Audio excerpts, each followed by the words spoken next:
ஆண்டவர் நமக்கு கொடுத்த வாக்குத்தத்த வசனத்தினுடைய விரிவாக்கத்தை இன்றைக்கு நாம் பார்க்க போகிறோம். We are going to see an elaboration of the promise that God had given to us. இந்த ஒரு மாசத்துல பேச முடியுமான்னு எனக்கு தெரியல. ஏன்னா அவ்வளவு காரியம் இருக்குது இதுல. I don't know if I can speak about it throughout this month, but there are a lot of things to be covered up. நான் உங்களுக்கு சொன்ன 1ஆம் தேதி அந்த முதல் 1ஆம் தேதி காலையில விடிய காலையில் நான் உங்களோடு பேசும்போது நான் சொன்னேன், ரொம்ப முக்கியமானது நம்முடைய வாழ்க்கையில் அந்த பிரேக் த்ரூ பாயிண்ட், அந்த டேர்னிங் பாயிண்ட், பிரேக் த்ரூ வர அந்த பாயிண்ட் வர்றதுக்கு ரொம்ப ரொம்ப முக்கியம் இந்த காது.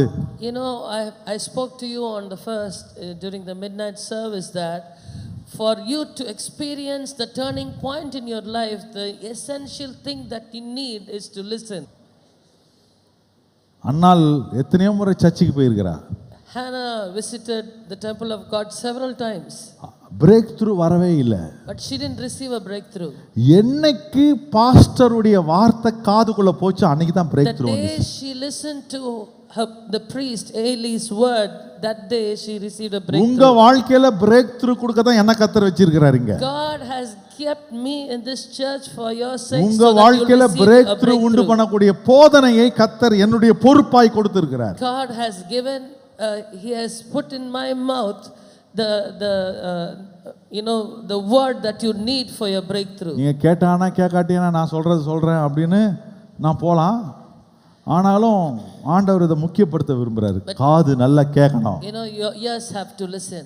இந்த சத்தம் காதுக்குள்ள போனா எந்த சத்தம் தான் போகும்னு தெரியல. ஹலோ, மேலே ஸ்பீக்கர்லாம் கேட்குதா? ஏமா கேட்குதாம்மா? மேலே கேட்குதா? அந்த பக்கம் பெர்நாடு கேட்குதா? நல்லா கேட்குதா? சூப்பராக கேட்குதா? Very good. மேலே உட்காந்தவங்க நீங்கள் ஏதோ மேலே உட்காந்து மேலேருந்து இன்னும் நல்லா கேட்கணும். ஏன்னா நீங்கள் பரலோகத்துக்கு ரொம்ப பக்கத்தில் போயிருக்கிறீங்க. நாங்களாம் பூலோகத்தில் இருக்கோம், நீங்கள் பரலோகத்தில் உட்காந்த மாதிரி உட்காந்துருக்கிறீங்க. ஆண்டவர் அங்கேயும் கிரியை செய்கிறார். ஆமென். அங்கே யாராவது விளையாட்டு வாலிப பிள்ளைங்களாம் இருந்தாங்கன்னா அவங்கள தட்டி கீழே அனுப்பிவிடுங்க. இங்கே உட்காரட்டும் அவங்க. சீக்கிரம் ஒரு படிக்கட்டு நான் போட்டுருவேன். நம்ம மேலே ஏறி வர்றதுக்கு வசதியாக இருக்கும். Very good. கர்த்தர் நல்லவர். ஆமென். God is good. ஏன் இதை நான் சொல்றேன்னா, why am I saying this is that இதுக்குள்ள ஒழுங்கா போயிடுச்சுன்னா மனசுக்குள்ள போய்டும். If you hear properly or listen to it properly, it goes into your heart. வார்த்தை என்பது விதை. Word is a seed. அது நிலத்தில் நல்ல நிலத்தில் விதைக்கப்பட்டு விட்டால், if that seed is sown in a good soil, பிரசங்க நேரம் வார்த்தையை விதைக்கிற நேரம்.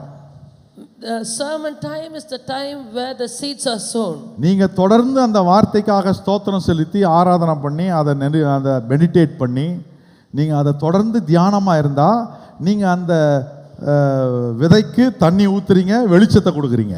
If you keep listening to the word of God and you take in into your heart, it's அந்த விதையா இருக்க முடியாது. The seed cannot stay அந்த விதை ஜெர்மினேட் ஆகும். அது உடனே அது துளிர்க்க ஆரம்பிக்கும். உள்ள அப்படியே உடைஞ்சி the seed will start sprouting. அப்படியே வேர்கள்லாம் விட்டு and it will root down. கண்டிப்பா முளைச்சறேன் டப்புன்னு. and it will start growing.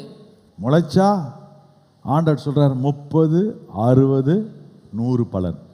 If it starts growing, it's going to be beneficial to all of us. நான் விசுவாசிக்கிறேன் இந்த சபையில வசனத்தை கேட்கிற உங்க வாழ்க்கையில 100 மடங்கு பலனை கர்த்தர் வைத்திருக்கிறார். I believe that God is going to bless you 100. அதுக்கு குறை இருக்க கூடாதுதான் என்னுடைய ஜெபம். And it's my prayer that it does not go below that. நீங்க வெறும் இங்க வந்து வசனம் ஏதோ பாஸ்டர் சொல்றாருன்னு கேட்டு போனீங்கன்னா அது வெறும் தகவல், information. If you are just coming here to listen to, just to hear what pastor says, it's going to just be an information. அந்த தகவலை நீ கேட்டு உள்ளத்தில் அதை தியானம் பண்ண ஆரம்பிச்சா அதுதான் அவருக்கு பிரியம். If you start meditating the information that you just received, that is going to please God. அதான் வசனம் சொல்லுங்க, இதயத்தின் தியானமும் முடிங்க என் வாயின் எதை தியானிக்கிறியோ அதுதான் உன் வாய் பேசும். That's what the word of God says. May the words of my mouth and the meditation of my heart be pleasing unto your sight. வெறும் தகவலாவே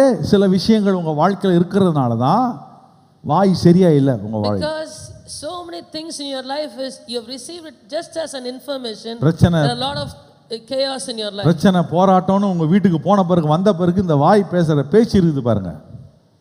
When you face challenges in your life, this mouth speaks different things. எதால கெட்ட? ஏன்னா தியானம் இல்லை. Because வசனம் தகவலா வந்துச்சு, ஆனா அந்த வசனம் தகவலாக தான் கடைசி வரைக்கும் இருக்குது. everything in your life is chaos because the word that you listen to is just an information in your mind. இங்கே பேசப்படுகிற வார்த்தைக்கு மட்டும் தான் ஒரு வல்லமை இருக்குது.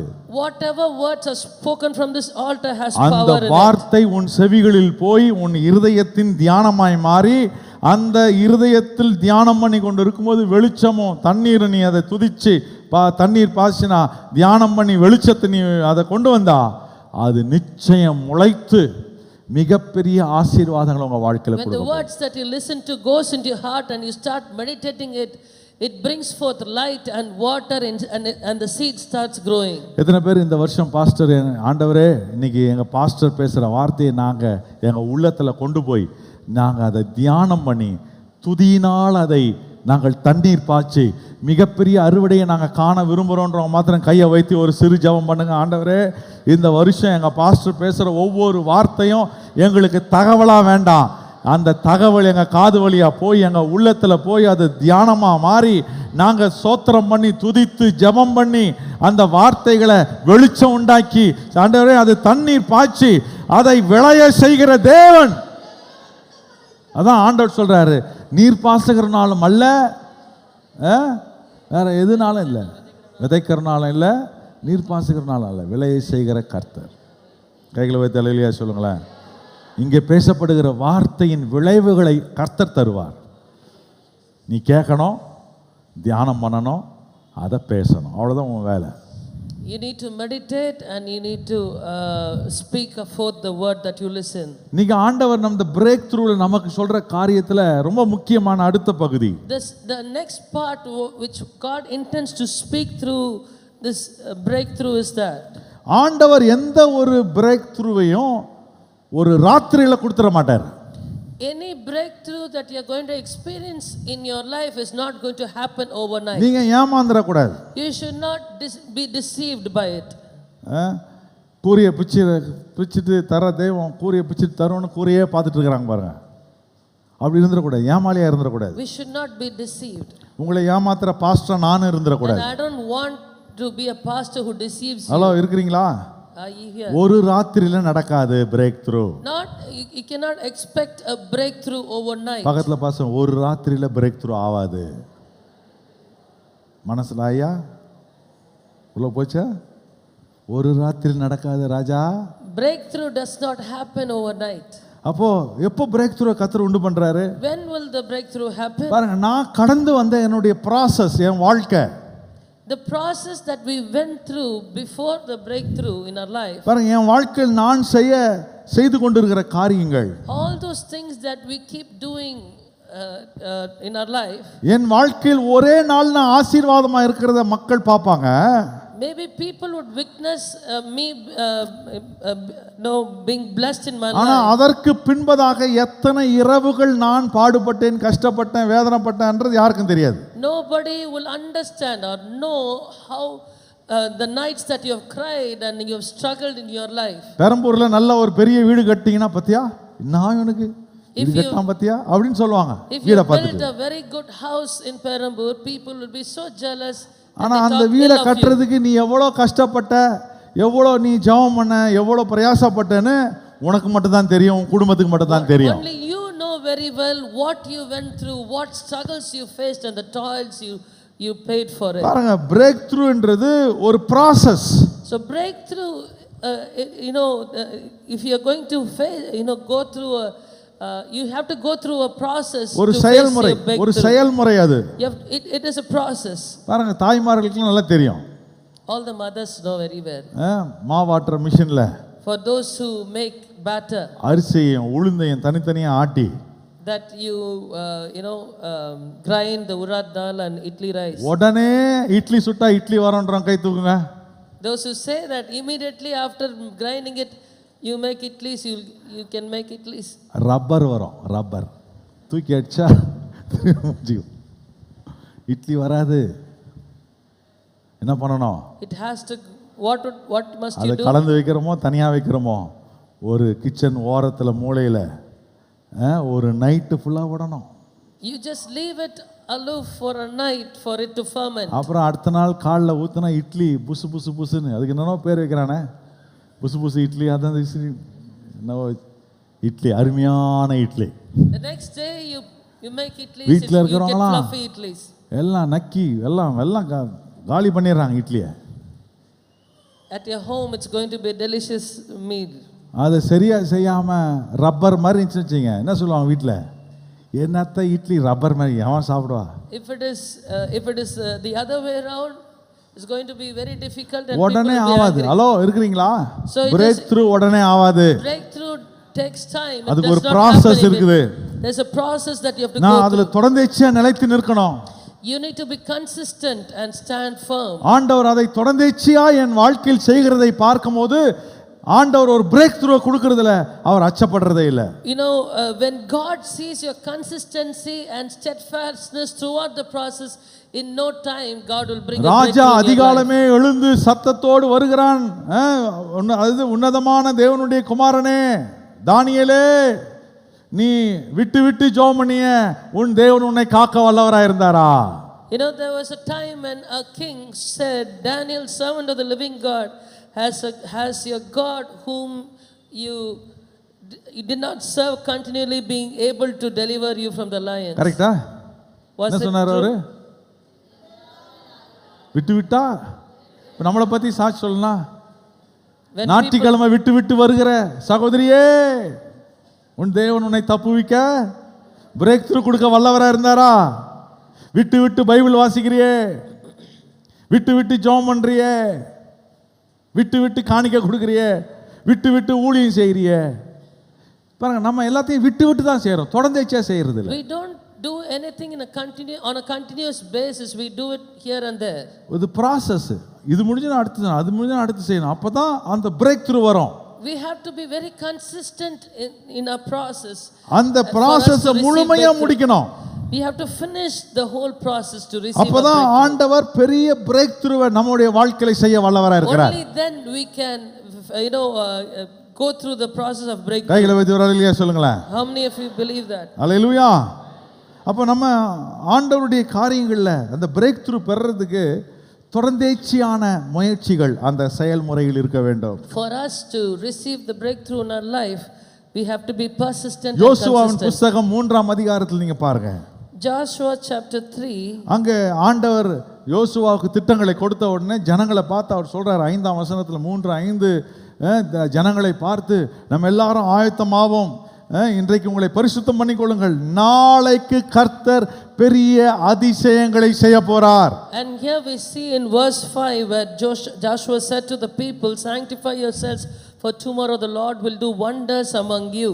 பாருங்க, ஆண்டவர் நம்மை பிரேக் த்ரூக்குள்ள கொண்டு போகணும்னா When God has to lead us towards our breakthrough, நமக்கு சில ஆயத்தங்கள் தேவைப்படுகிறது. there are certain preparations that we need to be நம்ம aware அந்த of. ஆயத்தங்களை விட்டுவிட்டால் If we leave those preparations, நம்ம பிரேக் த்ரூ எதிர்பார்க்கிறது கஷ்டம்.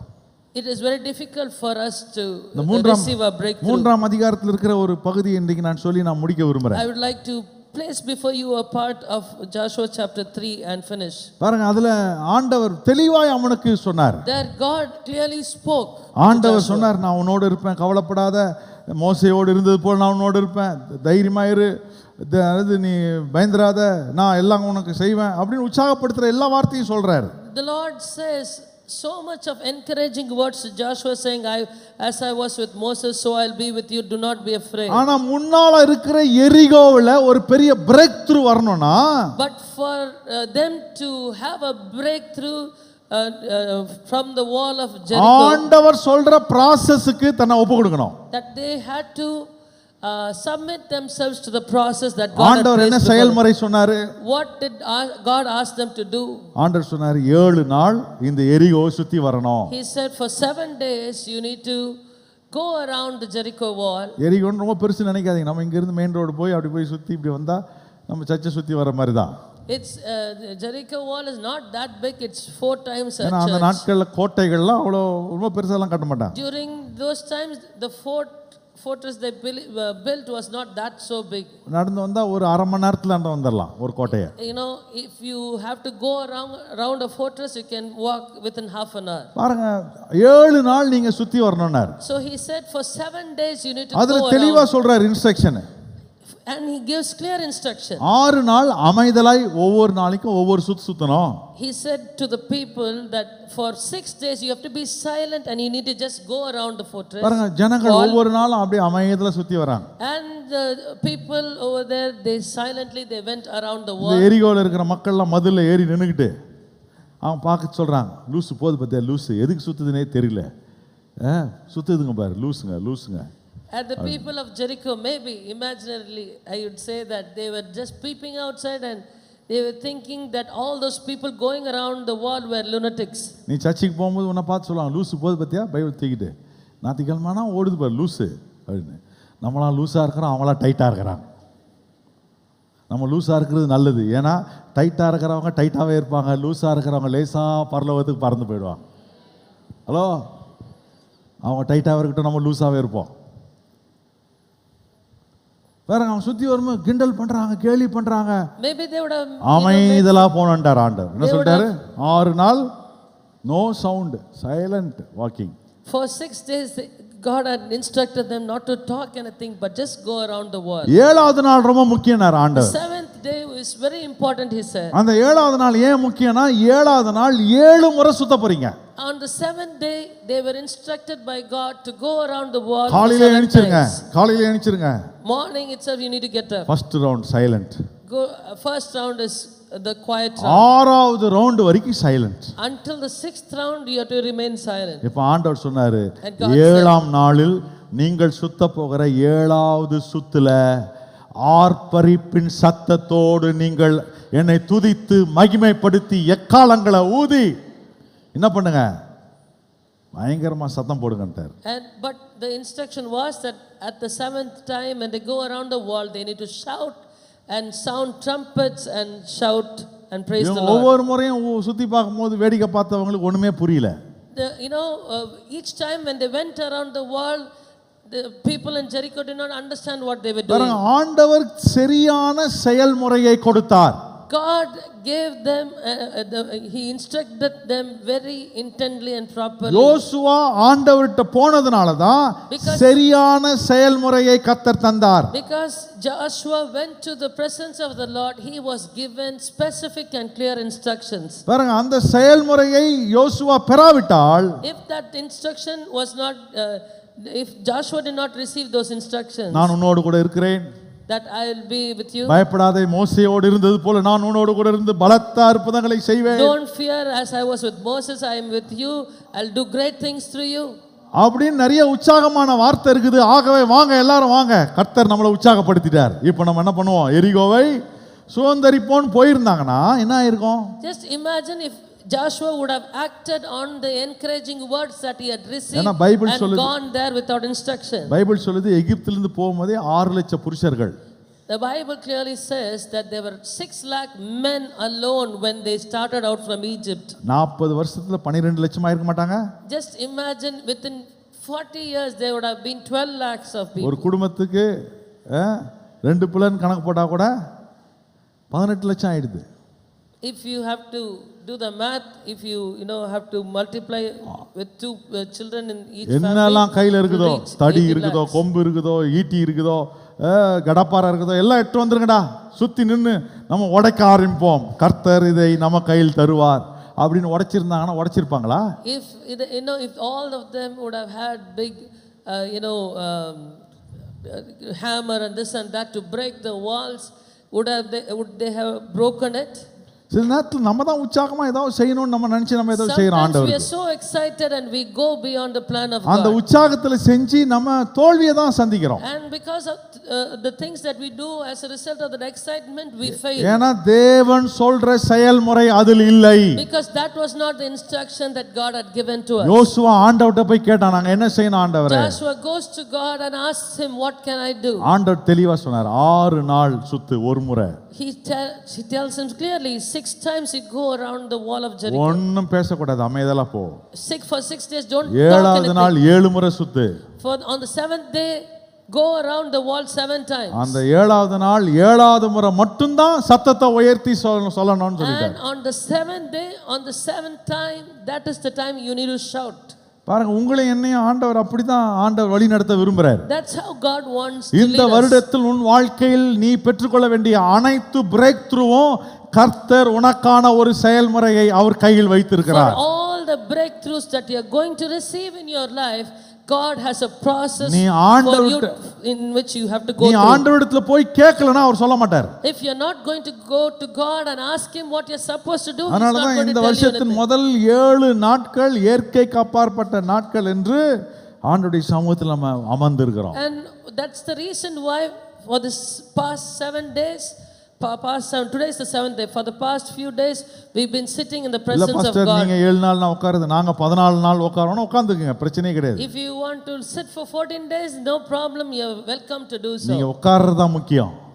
அவருடைய You sitting in பாதத்தை the presence தேடுவது of தான் God, முக்கியம். you sitting in the presence of God and at the feet of God is more important. ஏன்னா நீ உட்காராத வரைக்கும் அவர் தம்முடைய செயல்முறையை தர மாட்டார். Because unless and until you sit in his presence, he will not give you instructions. நல்லா கவனிங்க, 7வது நாள் 7வது முறை அவர்கள் சுத்தி வரும்போது ஆர்ப்பரிப்பு சத்தத்தோடு அவர்கள் சத்தமிட்டு ஆண்டவரை ஆராதித்த போது நடந்த காரியம் பைபிள் சொல்லுது. ஒரு கல்லின் மேல் இன்னொரு கல் இராதபடிக்கு எரிகோ கோட்டையை கர்த்தர் தரைமட்டமாய் இடிந்து விழ பண்ணினார். On the 7th day, at the 7th time, when they shouted and they went around the wall of Jericho, you know, the whole wall was destroyed. Not even one stone stood above the other. இதுதான் break through. This is the breakthrough. அவங்க அந்த எரிகோவை முற்றிலும் அதை அழித்து ஆண்டவர் தந்த பெரிய ஜெயத்துல முன்னேறி சென்றார்கள். They destroyed the whole foundation itself of the wall of Jericho and they moved forward. உன்னுடைய வாழ்க்கையில் கர்த்தர் வைத்திருக்கிற பெரிய பெரிய திட்டங்களை தடுத்து நிறுத்துகிற अनेक எரிகோகள் உங்கள் வாழ்க்கையில் இருக்கிறது. There are a lot of walls of Jericho in your life that hinders the purpose of God in your life. குடும்பத்துல இருக்குது, உன்னுடைய ஆரோக்கியத்துல இருக்குது, பொருளாதாரத்துல இருக்குது, உன்னுடைய வேலையில இருக்குது. இதெல்லாம் தகர்த்தெறியதற்கு கர்த்தர் ஒரு செயல்முறை வைத்திருக்கிறார். For all the barriers that you face in all aspects of your life, for it to be broken, God has specific instructions for you. அவர்கிட்ட போனாதான் அது கிடைக்கும். You will get those instructions only if you go to his போறது presence. எவ்வளவு முக்கியமோ, செயல்முறை பெற்றுக்கொள்வதற்கு அவருடைய சமூகத்தில் போறது எவ்வளவு முக்கியமோ, for you to go to his presence to receive instruction is very important. அதை விட ரொம்ப முக்கியம், But more than that, அவர் சொன்ன செயல்முறைப்படியே செய்ய வேண்டும். But more than that, you have to do exactly as he asked you to do. நம்ம இம்ப்ரோவைஸ்லாம் பண்ணக்கூடாது. We should not, go beyond or go less with what he said. அது என்ன அர்த்தம்னா முந்திரி கொட்டையா இருக்க கூடாது. அது நான் 7வது நாள் கத்துறது, நான் 2வது நாள்ல இருந்தே கத்த போறேன். You should not go beyond what God has said. For the 7 days, God had said on the 7th day, 7th time you need to shout. But if you should not go beyond it and say what is there in it, let me shout on day 2. அதுனா 7வது நாள் மட்டும் 7 முறை. What is that going around the நான் Jericho wall for 7 times? முதலாவது நாளே 7 முறை சுத்த போகிறேன், எனக்கு எழுப்புதல் வந்துருச்சு, போய்டும் எல்லாம். You might say that on day 1 itself I'll go around the wall 7 times because you are so excited. இப்படி நிறைய உற்சாகமா காரியங்களை செஞ்சு ஒண்ணு இல்லாம ஓஞ்சு போனவங்க நிறைய பேர் நான் பார்த்திருக்கேன். I have seen so many people who have become nothing, doing things out of their own flesh and their excitement. உங்க உற்சாகத்தை கொஞ்சம் அடக்கி வைங்க. Please conceal your excitement. Hello, எது ரொம்ப முக்கியம்? What is very important than your excitement? Hello, கீழ்ப்படிறது தான் முக்கியம். Obedience is very important. அவர் என்ன சொன்னாரோ அதுபடி செய்யறது தான் முக்கியம்.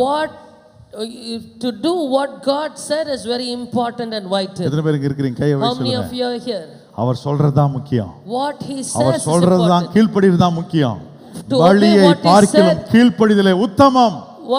To obey what he said is important. Obedience is better than sacrifice. யோவான் சுவிசேஷம் 2ஆம் அதிகாரத்துல இயேசுநாதருடைய தாயார் அந்த கல்யாண வீட்ல ஒரு பெரிய குறை வந்துச்சு.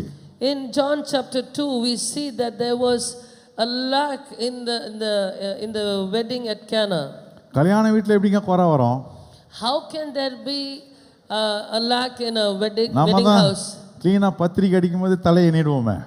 When we print invitations, we count how many people would come. அந்தந்த வீட்டில் பார்த்தா ஓ இது ஜனத்தொகை நிறைஞ்ச வீடு, இதில் ஒரு 5 பேர் போடு, இதில் ஒரு 2 பேர் போடு, இதில் ஒரு 3 பேர் போடு, நம்ம தான் ஒரு list போட்டுருவோமே. We already take down a list of how many members from each family would come, and we know very well. நமக்கு கணக்கு தெளிவாக தெரியும். We know clearly how many of them will attend. அப்படியே நம்ம கொஞ்சம் கம்மியாக சாப்பாடு செய்யலாம் கூட இருக்கிற சொந்தக்காரங்க விட மாட்டாங்க.